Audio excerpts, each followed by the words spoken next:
Whiskey and Prohibition. Too much of anything is bad, but too much good whiskey is barely enough. Mark Twain. What does whiskey mean? It depends on who you ask. The meaning can vary from person to person.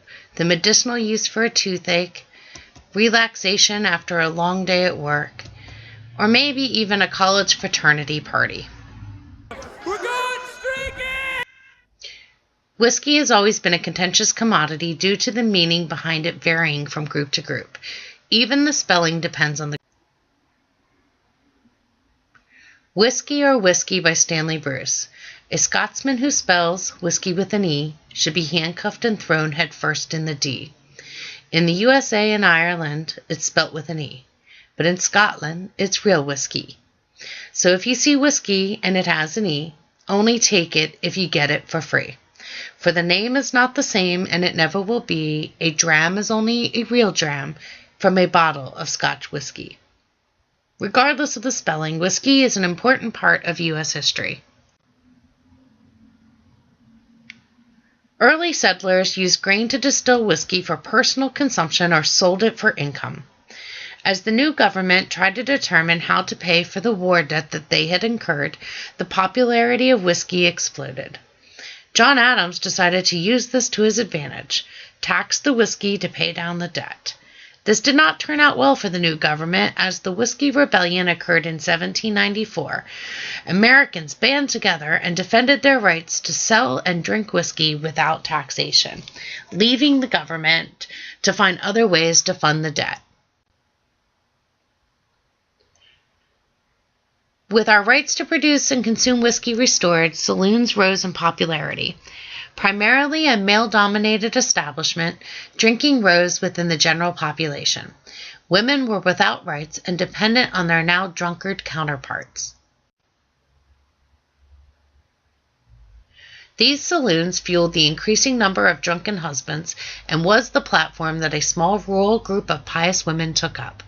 The Women's Christian Temperance Union was born.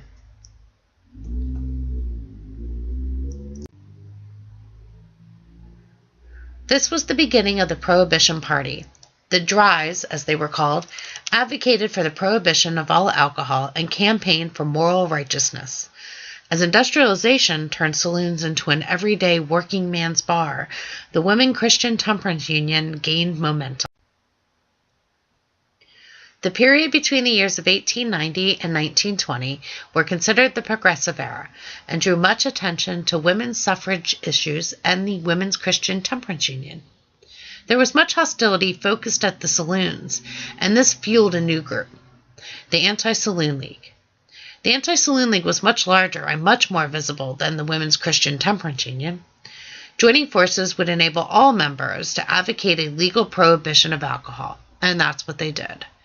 The Dries framed drinking as a moral choice, focusing on wets or anti-prohibitionists from urban immigrant neighborhoods as the cause of the problem. As the U.S. government passed the federal income tax law, this alleviated the need for alcohol taxes, and the Women's Christian Temperance Union and the Anti-Saloon League were mounting aggressive campaigns for prohibition. This pressure, as well as the increased revenue no longer dependent on liquor sales, created a political issue for most politicians running for office. Opponents of prohibition, mostly German Americans, are silenced when the government declares war. The politicians use this opportunity to frame prohibition as a patriotic decision to save grain for the soldiers, when in fact it is more of a decision to save their own jobs. The U.S. voted for prohibition and amended the Constitution. By the time that the amendment goes into effect, though, the war is already over, but the damage has already been done. Politicians have been reelected, and whiskey can no longer be produced. The amendment outlawed the production of alcohol, but not the consumption. Men, women, and politicians stockpiled alcohol leading up to the January 19, 1920 deadline. The government only employed 1,500 prohibition officers to police the new laws.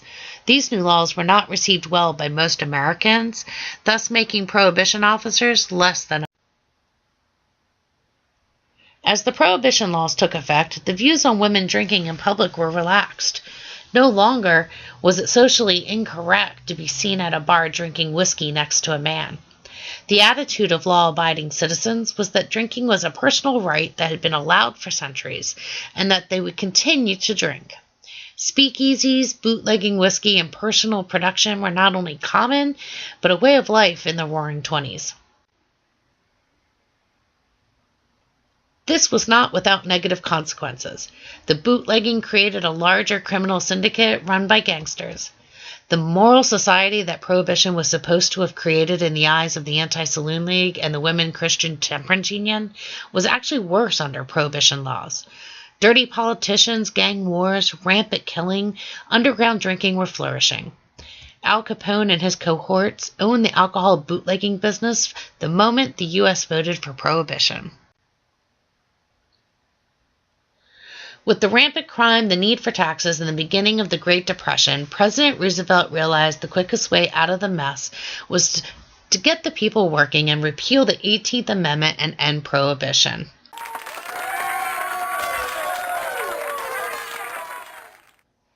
Prohibition lasted for 13 years, and in that time the only change in meaning that occurred was the artificial change that was created by the government for their own reasons.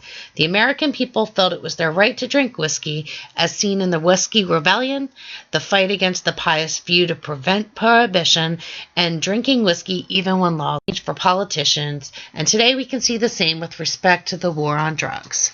Let's have a drink.